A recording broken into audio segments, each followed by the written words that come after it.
Okay, so this is chapter 27 of the textbook, and in the last chapter which we did was chapter 3. So you can see a big jump here, and then you can imagine why this jump is there in this book, because they feel the characteristics of drivers, vehicles, and roadways have more influence on the traffic flow as compared to the geometric design. Actually, the geometric design is a result of your analysis of the traffic flow. You feel traffic flow is having problems, or it is smooth, or it is having traffic jams or congestion or whatever, and then you see what we can do about it. And one of the things you can do about it is change the geometric design. So the authors of this approach of this book are adopting the approach that geometric design is result of your traffic analysis. Okay, so this is why it is so late in this book. So it is like almost one of the last chapters. Okay. Roadway geometry has three elements: horizontal alignment, vertical alignment, and cross-sectional elements. Okay, and these are the things which primarily affect traffic flow. The main thing which affects traffic flow is road geometry. The main thing, the main aspect that affects traffic flow is road geometry. Now we have discussed in the last chapter some other aspects as well of traffic system. Now, can you name some? Can you refresh your memory and tell me, look into your mind and tell me what were the elements of the traffic system? There were five components of the traffic system, right? Five critical components. What were these? Anyone? Vehicles, Vehicles, yes. Go ahead. human, Yeah, road users, human. Okay. What else?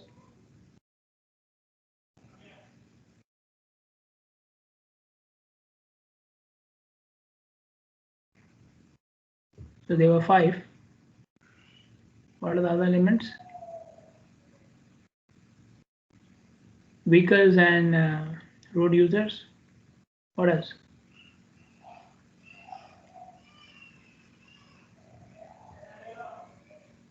You are missing the one which I'm showing you right now. Uh-huh. The streets and highways, right? The streets and highways are also were also there, right? So the road geometry is part of that element. Road geometry is part of the streets and highways. Okay, and then the other elements were general environment and control devices. So you see, we had five components. Five components. One of them is road geometry or linked with road geometry, and that is a primary a factor that affects traffic flow. The other four, they also have an effect, but their effect is lesser than the other four. Oh, sorry, their effect is less than the road geometry. Okay. Uh, for doing the geometric design of the roads, we follow the practices which are given in a book which is published by AASHTO. So you can see the full form of AASHTO here, although I asked it in the previous uh, chapter, and you told me correctly. So American Association of State Highway and Transportation Officials. So they published, or they publish a policy which is known as a policy on geometric design of geometric design of highways and streets. Okay. The last of the edition of this policy was published in 2018. One of the students told me that. Okay, according to a student who told me in the last lecture that the last policy was published in 2018, but this book, the book which we are following, was published in 2019. So they still did not update their material to 2018. They are still following the 2011 material. Okay. Later on in future, if you want to do a geometric design, you can go and buy the 2018 manual yourself, or you can go on and look into a new textbook. Okay, but we will follow the practices which are given according to the 11 manual, and obviously if you understand the procedure with one manual, shifting to a new edition will not be a problem. This new manual, this policy or this book is also referred to as a green book because of the color of the cover page. The cover page is always green. Okay, let me show you. I think it was there. See, this is the one which they are using. Okay, so you can see the cover page is green with few pictures. Okay, even the text is, you know, green on green. So they are just using different shades of green. I don't know why, but they're using it. Okay, so this is called as a green book. Okay, and if I let me tell you the edition which they were using before, I think it was for 2004, and that edition still the cover was green, but they were using a bigger picture. So in order to make the page more greener, they reduce the size of the picture on the cover as well. Okay, so they want to, let's say advertise their brand. The brand name is the Green Book. Okay. Okay, so we said there are three elements of geometry, road geometry. We will discuss each one of them, starting with horizontal alignment. Now, horizontal alignment can be shown or can be designed in the plan view of the highway. Plan view of the highway. Now, plan view means what? You are looking at the highway from where? And again, you need to speak up. Okay, I'm looking at full screen. So if you want to say something, speak up. So plan view means looking at the highway from where? Yes, anyone? You must know what is a plan, right? A plan view. Plan view means looking at the highway from where? As I said, speak up. Open your mic. Top view. From? Top view. Yeah, top view, from the top. Yeah, okay. And if you're looking at it from the top view, then you will see the length and the width, right? So in the horizontal alignment, there are three elements. Tangent, which are the straight elements.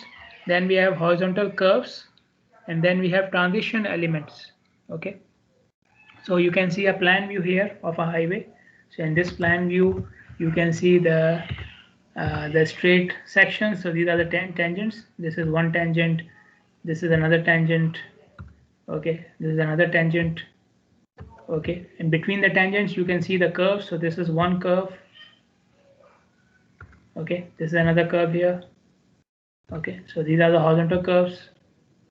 Okay, and then we have transition elements. Transition elements are used for joining the tangent with the curve or one curve with another curve. Okay, so these are known as transition elements. They may or may not be used, but they are part of the horizontal alignment. So transition elements are special elements which are used for joining the curve with the tangent or the tangent, with one curve with another curve. Okay. How do you start the horizontal alignment? You start the horizontal alignment by putting tangents on the map, laying out tangent on a map. Okay. And how do we lay out tangents on the map? We discussed this process in chapter 14 of the highway engineering textbook, and that was a 4-step process. And in the end, you start with the last stage of that process was designing the horizontal and the vertical alignment.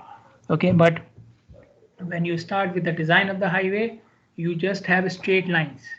Okay, you just have tangents and straight lines. So the initial design of this highway must have been like this. So one line like this, then another one like this, and then another one like this, and then after you have the tangents, you have finalized, these are my final lines, then you will see where you need the horizontal curves. Okay, so this is how we do it, and we have to keep in mind the topography and the development of the area. Okay, when you are designing this, when you're doing this, you have to keep these things in mind. And then few extra factors are also there. For example, you must know how much volume will there be on the highway. So you have to forecast the volume for future, or you have to know the future volume of traffic on the highway. Okay. So this future volume may come from origin destination patterns. Origin destination, we will discuss them later as well. But for the time being, origin destination means how many people are going from one area to the other. This is what we mean by origin destination patterns. Okay, how many people are going from one area to the other area. Okay, this is origin destination patterns. In this course, we will cover how to do origin destination studies, And later on, if advanced traffic is offered and some of you take it, then you will also know how to forecast origin destination studies for future as well. Okay, so in this course, we only discuss how to do origin destination studies for now, for existing pattern. How to project them future, it is part of the advanced traffic course. Then you must know the pattern of development in the area. Okay, the pattern of development, what type of development you have in that area, and what is the pace and the growth rate of the development. Okay, type of development may be residential, commercial, industrial. Okay, and the growth rate, is it going very fast or is it slow or whatever. Okay, so these are two things you need. Then you need topographic data. Topography means the terrain conditions, the ground surface conditions, the slope, the natural slopes of the ground, and natural barriers. Okay, now what natural barriers means? The natural objects which can block the construction of the highway, which can hinder or restrict the construction of the highway. Can you give me some examples of natural barriers again with your mic? Okay, give me some examples of natural barriers. What can be the natural barriers?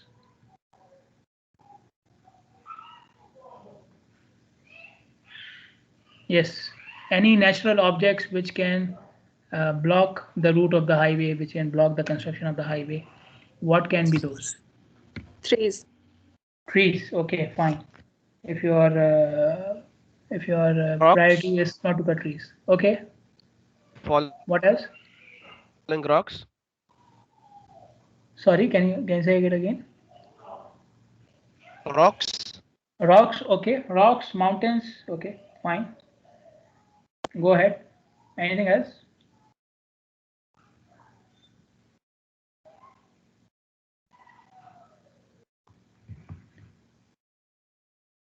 Okay, so these two examples are correct. Okay, and then you can have rivers, streams. Okay, they can also hinder your construction. Okay, so these are all natural barriers. Okay, so you must know about them as well before you start the horizontal design process. Subsurface conditions. So sub means below. Subsurface means below the surface. So what are the soil conditions below the surface? What is the water level below the surface, and so on. Then drainage pattern. Now we are talking about the natural drainage of water from the area. What is the natural drainage pattern of the area? Okay, so obviously wherever water is poured, obviously in that area it will be poured from, it will be coming from rain. So even without a drainage channel, even without a proper drainage channel, the water flows. If you pour a glass of water on your table, the water will flow somewhere. So that is the natural drainage pattern. Okay, so here we are talking about knowing the natural drainage pattern of water flow in that area, the natural drainage pattern of the area, natural, whatever is existing right now, without any drainage channel or without the construction of the highway, where water naturally flows, in which direction, and in some cases from which direction it is coming as well. Give me a second.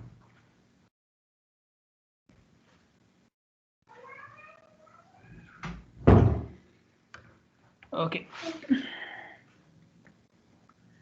so you must know that. Then you have economic considerations, how much money you will need, how much money you have, how much resources you need, the manpower you need. Okay, do you need to buy any equipment, any materials? Okay, what will be the impact of the road on the economic activities in the area, and so on. Then we have environmental considerations, like you have mentioned, trees. Okay, so trees, they are very they are very, I don't know the exact word, but they are very soft part of the nature, right? You take them for granted. So trees, when they come in your way, you cut them, right? You cut them. So whether you need to cut any trees, how much pollution will be caused because of the construction, how much noise pollution, air pollution, water pollution. Okay, will you disturb the living style of any species in that area? Okay, any animal, insects, birds, which may be disturbed because of your construction and the operation of the highway. Then the social considerations. Sometimes you construct a highway and that changes the living style of the people. For example, I will give you two examples. Let's say if you have looked at looked at the advertisement for different housing projects or different commercial projects. Okay, how do they entice you? How do they appeal you? Okay, how do they encourage you to buy their units or buy their land? one main consideration will be it is close to the main road. It is close to the main road. Or it is close to a wide highway and a wide road and so on. So they are using the design of the road as part of their advertisement because they know people have consideration for that. People would like to live close to a road from where they can take the highway and go to other places easily and smoothly and so on. Okay. Compared to that, if somebody is selling something in Jufair or Manama and Muharrak, which are already congested, okay, so the highways are congested, right? People are still living, maybe one person is living in an apartment. So the apartment is good enough for them, but they will not like to live in that area because of the conditions of the highway, the design of the highways. Okay, and I will give you another example. So I'm living in Ali, and they are doing construction work on Sheikh Salman Highway. So they have put a new signal in front of the Ramli Mall. Okay, and now Alhamdulillah they have done the expansion and everything of the road, and now the situation at that signal is now very good. But because of that, when the signal was there and they did not finish the construction, I was avoiding using that mall, Ramli Mall, for my groceries, for anything. I was avoiding that. Okay, so you changed my shopping pattern. So imagine if they did not do the expansion, if they just put the signal, then I would not go to that mall. So this is just an example. Okay, so you may change the living style and the living choices of people or the shopping choices of people just by changing the design of the road. Okay, it has happened and it can happen. If you go to Google and you search for selection of housing location, you will find many papers, many people have researched on this issue, how the people change their housing location because of transportation network. Okay, so these are the factors you need to consider for horizontal design. Out of these factors, the first two are related to demand of the highway, how many people will use the highway, so how much volume is there, and the volume may change because of development in the area. Then these are known as engineering properties. The next four are known as engineering properties. Why? Because you need to collect some data, engineering data from the field. This engineering data will include surveying, taking dimensions. So surveying is part of engineering. Soil testing, measuring of water flow, and so on. And then you have other critical properties which are not part of engineering or demand, but they do affect the design of the road, because obviously if you don't have money, you have to change the design. If you are causing more environmental damage, you may have to change the design. And I already gave you the example of the social considerations. Okay, now let us talk a little bit about vertical alignment. So vertical alignment can be seen in the profile view. So when you are looking at the profile view of the road, what dimensions you will see in the profile view? Yes, tell me.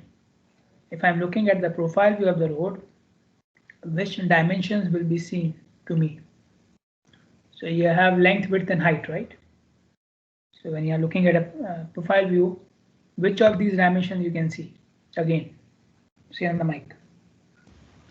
Height and width. Height and width, sure. Or maybe length and height.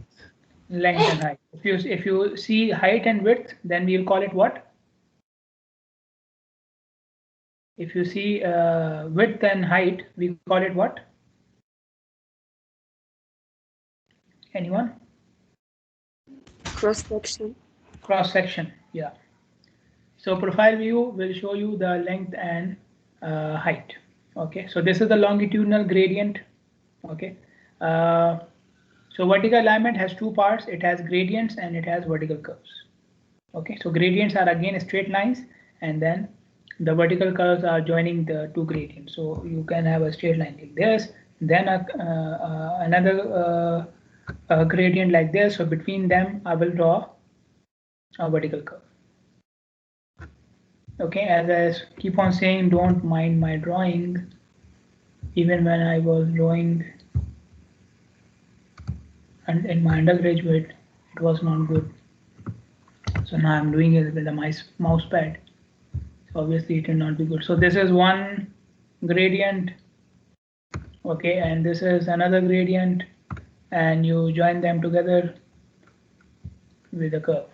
Okay, I keep on messing it up. Okay, so you can see this. Okay, so this is one gradient. This is another gradient. Okay, and between them you have a vertical curve. Okay, now in this book they are trying to make our lives easy. So they are the straight part for horizontal curve, they call it tangent. The straight part for vertical alignment, they are calling it gradient. The curve for the horizontal alignment, they were calling it horizontal curve. The curve in the vertical alignment, they are calling it vertical curves. Okay, so that's so that you don't get confused. Okay, the gradient which you are seeing in the profile view is known as the longitudinal slope. Okay, the g value which we are using in the braking distance equation, the g value. Okay, so longitudinal gradient is expressed as the number of feet of height of rise or fall in height, the change in elevation of the road. Okay, change in elevation. Okay, in feet per length of per unit length of the road, right? The difference in elevation per unit length of the road. Okay, so feet of rise and fall per longitudinal feet of the road. Okay, so it will be, for example, if you have a 2 feet change in elevation in 100 feet length, it will be 2 upon 100, and then 2 upon 100 can be expressed as a decimal. Okay, a decimal figure as 0.02, or you can write it as 2%. Okay, so the gradient can be expressed in decimals or in percentage. Okay, when you are doing the vertical alignment, you try to conform to the topography of the land, topography of the natural ground. Okay, meaning what? Meaning that if the ground is naturally steep, then your vertical alignment, the gradients and the vertical curves will also be steeper, comparatively steeper to other parts of the road. It doesn't mean that you will completely follow the natural ground.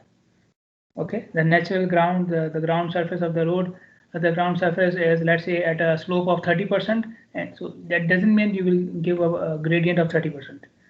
Okay, it means that you will follow the so you have a range of gradient. Okay, you have a range of gradient, and you will select a higher value from the range if the ground is naturally steep. Okay, you will not go out of your range. You will just select the higher value from the range if the ground is naturally steep. For example, your range is from 2 to 15%. So if the ground is naturally steep, you will select a value close to the close to the 15% mark. And the ground is naturally level, like we have many areas in Benin which is naturally level, so you will select a value which is close to 2%, the lower range. Okay, the lower value in the range. So if you are driving around, so if you drive in Manama, Muharraq, these areas are naturally level. But if you are driving towards the Lak area, towards the camping sites and so on, so they have mountains, so they are, you know, they are steeper. Again, they are steeper than other parts of Bahrain. Okay. Now, why do we conform to the, and one more thing, conforming to the topography means upward and downward slope as well. If the ground is naturally going upward, you try to go upward. If the ground is naturally going downward, you do the same thing. Okay. Otherwise, how will you decide whether I should have upward slope or downward slope? That is decided as per the natural slope of the ground. Okay. The ground is going upward, you go upward, and vice versa. Now, why do we do that? We do that to save, first of all, to save the cost. Okay, so let's say this is the natural ground level, which is almost level. Okay, natural ground surface, which is almost level. Now you can see here from this point onwards, it is going downward. Okay, so a good design of the road is to go downward with a very mild gradient. Okay, a good design of the road will be this.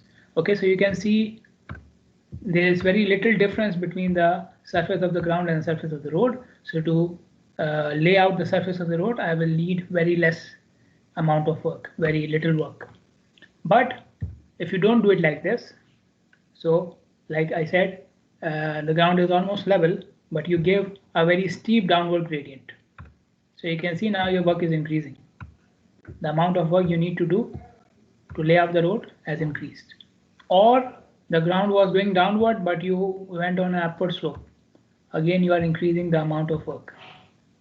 By increasing the amount of work, I mean the excavation and filling you have to do, because you are increasing it. Secondly, the road will not look good as well. Okay, if you don't follow the topography, don't conform to the topography, it will not look good as well. Okay, so if you search on Google about roads in Europe or motorways in Pakistan as well, okay, they look beautiful because they seem to be part of the surroundings. Okay, they seem to be part of the surroundings. Or just search for mountainous roads. The roads are as beautiful as the mountains themselves. They look as beautiful. They are dangerous, by the way. They're dangerous, but they look as beautiful as the mountains. They look part of the mountain. Okay, they look part of the mountain. So this is the additional point. Follow the topography. The roads look natural as well. Okay. Vertical alignment follows the horizontal alignment. So first of all, you decide what will be my horizontal alignment, and then you go for the vertical alignment. But during the vertical alignment procedure, you may find some problems in the horizontal alignment, and you may decide to change it. For example, let's say at this point, so this is the horizontal alignment. Let's say at this point, there's a mountain or some other object like this. Okay, and because of that object, like I said, you follow the topography. So at this location, you may have to suddenly change your gradient from very smooth to very steep. So this in this area or after this mountain, the ground is very smooth and close to level. So in these areas, the gradients will be very smooth and very mild. But when you come here, you have to change it to a very steep gradient. Okay, either you change it or you will have a lot of increase in the cost to make it level, to make it mild and smooth. So either you increase the cost that much, okay, or you provide a very steep gradient. And if you provide a very steep gradient, there are chances people are coming from very mild to very steep gradient. They will have accidents. They may get confused, or at least the speed will be reduced. The speed will be very low. Okay, so if you want to avoid that, if you want to avoid extra cost or these chances of accidents and so on, then you can change your horizontal alignment to go like this. Okay, so instead of going through the mountain, you go around the mountain. So it will, it will make the vertical alignment easier. Okay, and more smoother. But you are changing the horizontal alignment as well. Okay, so this can happen.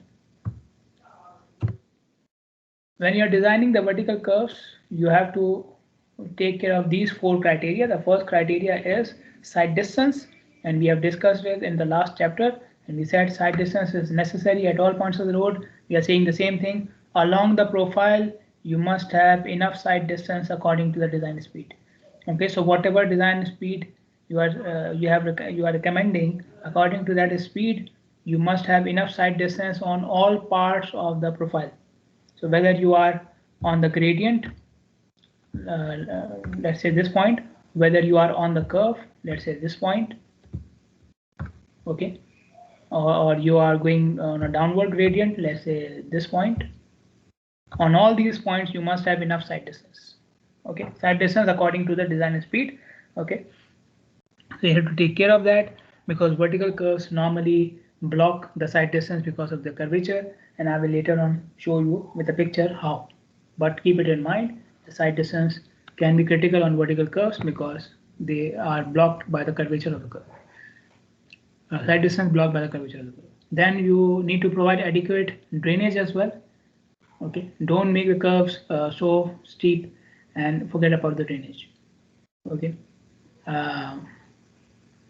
don't make them too steep because it will also cause drainage problems. Okay, so make sure you are providing the curve so that drainage is proper and it is going towards somewhere where the water can be disposed of. If you want to look at extreme examples of error of providing adequate drainage, then you go to Google, search Karachi rain underpass. Karachi rain underpass. When it rains in Karachi, we have underpasses there where it becomes a swimming pool for the kids.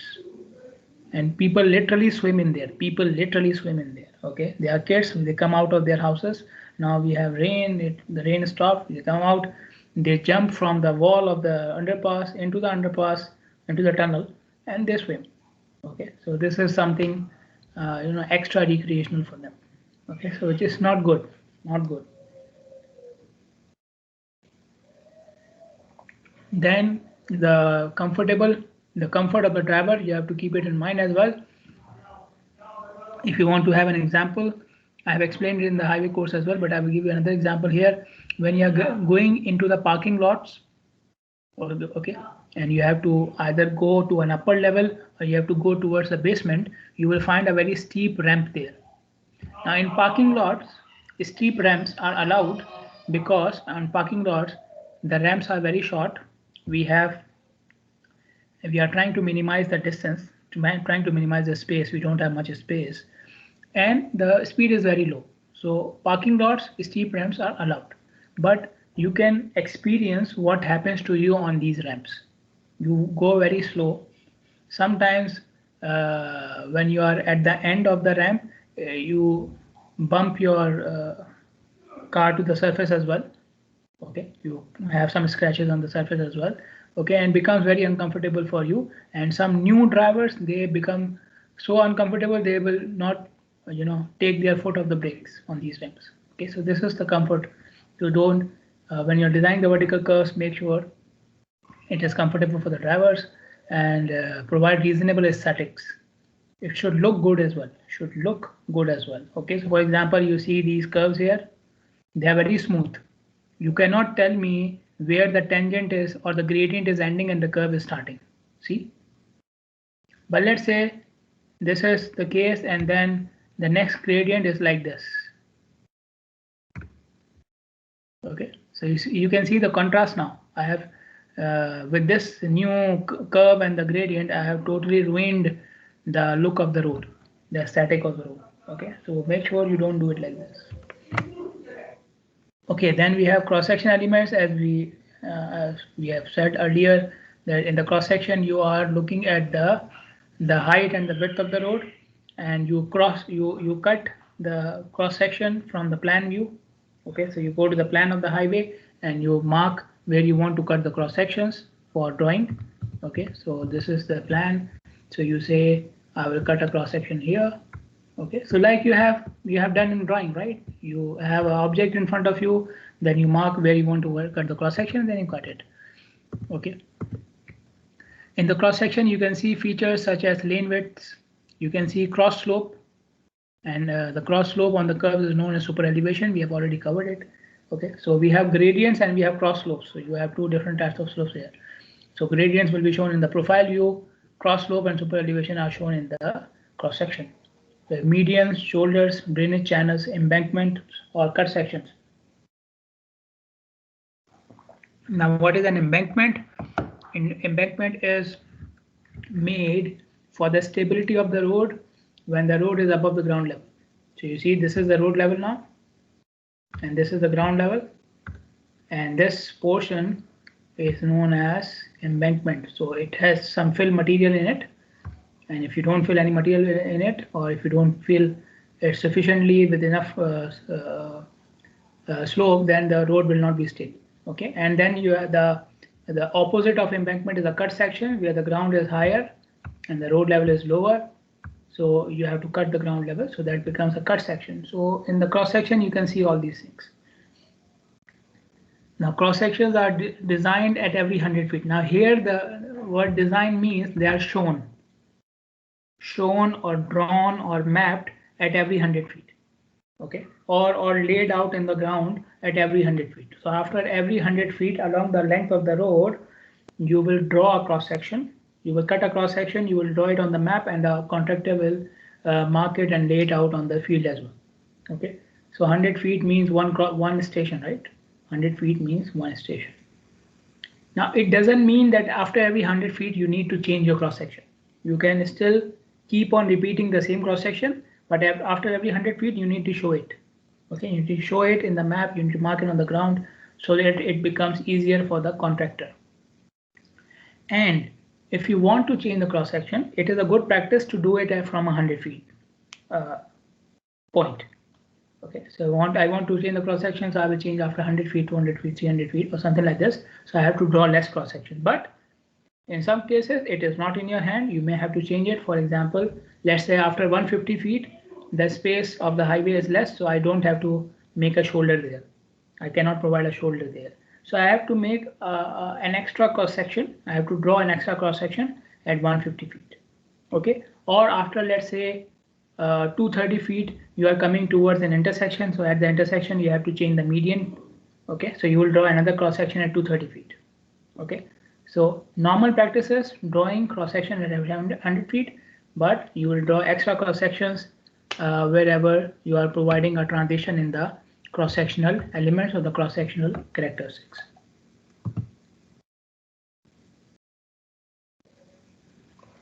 Very important topic with the cross sections or with the road geometry is surveying and stationing. You should have done it, and you have done it in surveying. We have discussed in highway as well, but again, it's my duty to make sure that you have everything you need from this course. So I will explain it again. So stations, all elements of the highway are marked or staked out or laid out on the ground after every 100 feet. So you start from the start of the road, and after every 100 feet, you will mark the cross section, the slope, the gradient, and everything. This 100 feet interval is known as one station. The 100 feet interval is known as one station. How do you represent one station? You represent it with this notation. So the x-axis, which you see before the plus sign, denote the number of 100 feet, and the y denotes the remaining distance. Okay, so the x-axis is the number of 100 feet, and y, which is after the plus sign, denotes the remaining distance, which is not making full 100 feet. For example, if I write 0 plus 0, 0, that means starting point. Okay, if I write 100 plus 0, 0, that means 100 feet. If I write 200 plus 0, 0, that means complete 200 feet. Okay, so this means complete 100 feet. This one means complete 200 feet. So after 200 feet, there's nothing, no additional distance. But if I write 1200 plus 52, 1200 plus 52, it means 1200 feet plus 52 feet. So after 1200 feet, there was an additional 52 feet as well. So I am showing you a location which is 1252 feet from the starting point. With this station, 1200 plus 52, I am showing you a location which is 1252 feet from the starting point. Okay. So this is just to make sure that you understand the surveying and stationing as well. Okay. And I hope now after this you will understand this and you will not embarrass me and yourself in the exams. Okay. Now we will discuss in detail about the design of the horizontal curves. Horizontal curves are circular in nature. Okay. So their circular curve means what? They have a constant radius. Okay. So horizontal curves are arcs with constant radius. When you join two horizontal curves together or more than two horizontal curves together, okay, they are consecutive, one after another. Consecutive, they are joined directly. Then we call them compound horizontal curves. So compound horizontal curves is not a new type of curve. It is still the horizontal curve, the circular curve, but in this case we are joining circular curves together. Okay. If you have high-speed roads and you have so high-speed roads are also called as high-type facilities, and they have used this term in the highway engineering course as well. So high-type facilities means high-speed roads. Okay, arterials, freeways. Then on those roads, a horizontal curve and a tangent may be joined with a spiral or a transition curve. Instead of joining them directly, you may use a spiral and a transition curve between them. A spiral and transition curve is what? So for example, this is a tangent and this is the curve, the start of the curve. Okay. On low speed facilities, you can join them together without any problem.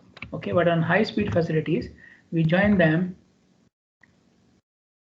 with a transition curve, so the transition curve will be here. What is the purpose of providing a transition curve? Transition curve provides a smoother and a more gradual change from straight road to a curve. The purpose of providing a transition or spiral curve is to provide a smoother and a more gradual change from straight to the curve part of the road. Okay. Now, what is the transition curve? Transition curve is a curve with varying radius. So from start to end, the transition curve has different radii at each point. At the starting point, the radius of the transition curve is infinity. Okay, why? Because it is joined with a straight line. The radius of a straight line is referred to as infinity because, you know, it's a straight line. The straight line means its radius is, a straight line doesn't meet itself, right? Its straight line doesn't come around and meet itself. So its radius is so large that it is, you know, beyond the bounds of this world, right? So we call it infinity.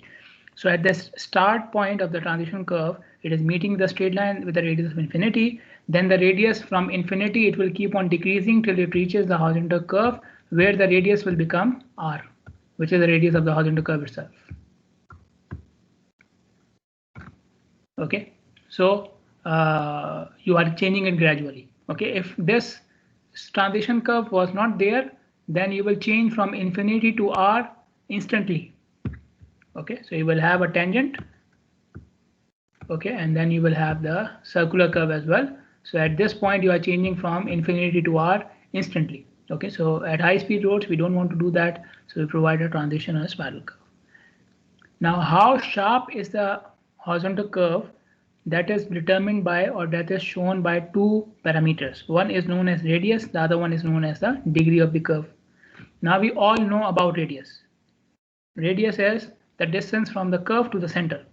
Distance from any point of the curve to the center, that is radius. What is the degree of the curve? For degree of the curve, we have two definitions. Both of them are applied in different conditions, but we will stick to one of them. But I will tell you both definitions. The first definition is, first of all, degree of the curve is what? Degree of the curve is the angle of the curve. Degree of the curve means angle made by the curve. So you can see here d. Okay. Now, degree of the curve, either it can be defined by the chord or it can be defined by the arc length. Okay, when it is defined by the chord, then we say degree of the curve is the angle made by a curve of 100 feet chord length. So if you draw a curve and the distance, the straight distance between the 2 points of the curve, the chord meaning, is 100 feet, then the angle made by this curve will be known as degree of the curve, represented by d. Okay. And if you go to the arc length definition, then the arc length definition says that if you made a curve and the length of the curve is 100 feet, length of the curve, see this length, not this one. Okay, so if this length is equal to 100 feet from one point to the other, then the angle of the curve is known as degree of the curve. Angle made by the curve between the 2 points is known as degree of the curve. For highway design, we use this definition. Okay.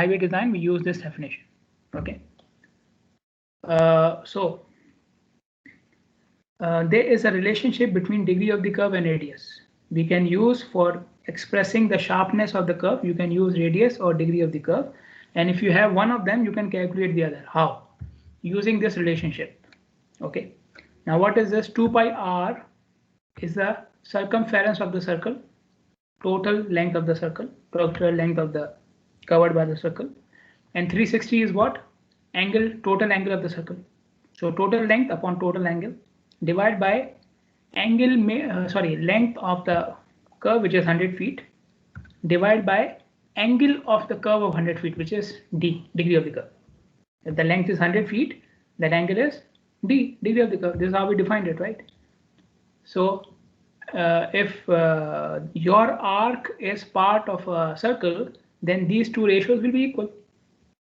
If the arc you have drawn of 100 feet is part of a circle, it has a constant radius, then these two ratios will be equal. Total circumference upon total angle equals to 100 feet upon d.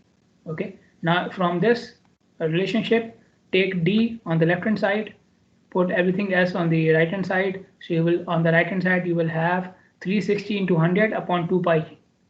On the right hand side, you will have 360 into 100 upon 2 pi. So 360 upon into 100 upon 2 pi will give you 5729.58, and r will go in the denominator. Okay, so d equals to 5729.58 upon r. So if I give you the radius of the curve at 2000 feet, okay, and you put it in this equation, then the degree of the curve is 2.915 degrees. Okay, so if you draw a curve which has a radius of 2000 and you draw the curve up to 100 feet only, you draw the curve up to 100 feet only, then degree of the curve will be equal to this much. Okay, degree of the curve will be equal to this much. Okay, so this is how they are related to each other.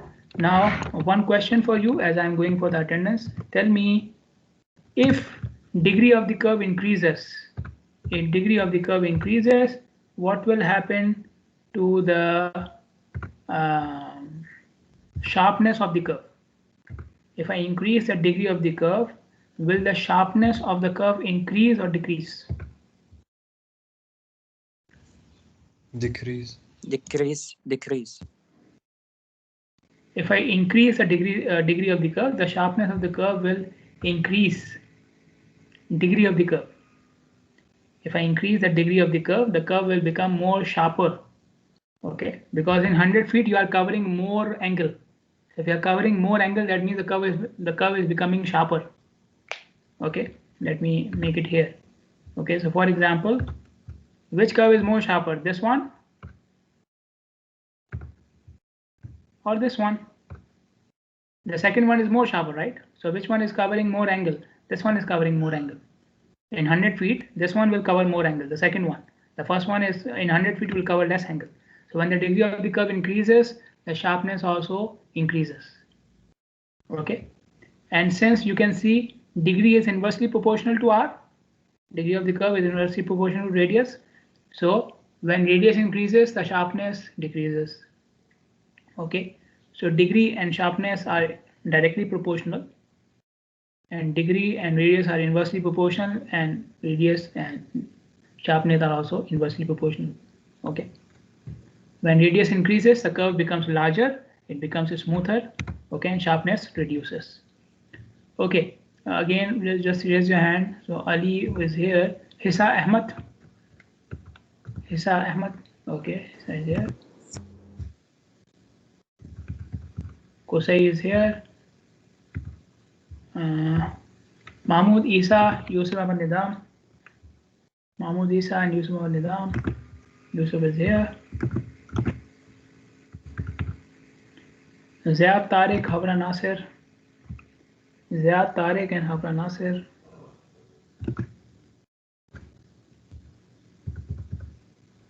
Ali Muhammad and Sadiq Abdul Hussain. Ali Muhammad and Sadiq Abdul Hussain.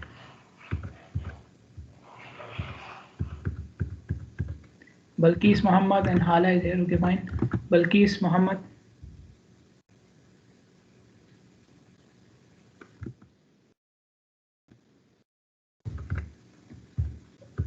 Umar Muhammad and Abdul Rahman. Okay, Balkis is here. Umar Muhammad and Abdul Rahman Muhammad. Umar Muhammad and Abdul Rahman Muhammad. Umar is here and Balkis is here. Sara Ali Qadim and Umar Muhammad Mahmood. So that was Umar Walid. Umar Walid is here. Umar Muhammad is here. Okay, fine. Umar Walid is here.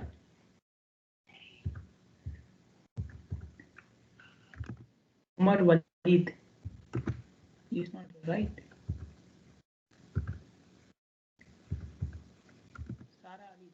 Sara Ali is here. Muntazir Hussain and Saleh Mehdi. Muntazir Hussain and Saleh Mehdi. Okay. Ahmad Muhammad Mahdi. Ahmad Muhammad. Sara Khamis and Zainab Ali Ahmad. Sara. Okay, I'm done with this section. Anybody from section 1? Yes, Doctor. Zainab Ali. Okay.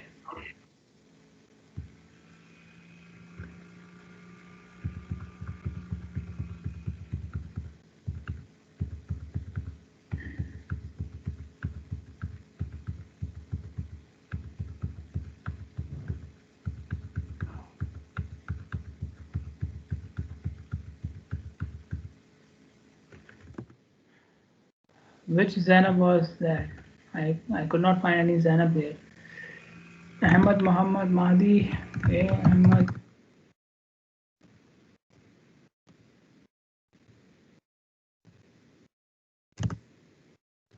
Dr. Ala Ahmad. Ala Ahmad. Okay. Ahmad, I marked you. Okay, okay. Ala Ahmad. Where is it? I'm getting confused. Okay. Section 1, you have Huda and Mahmoud Isa. Okay.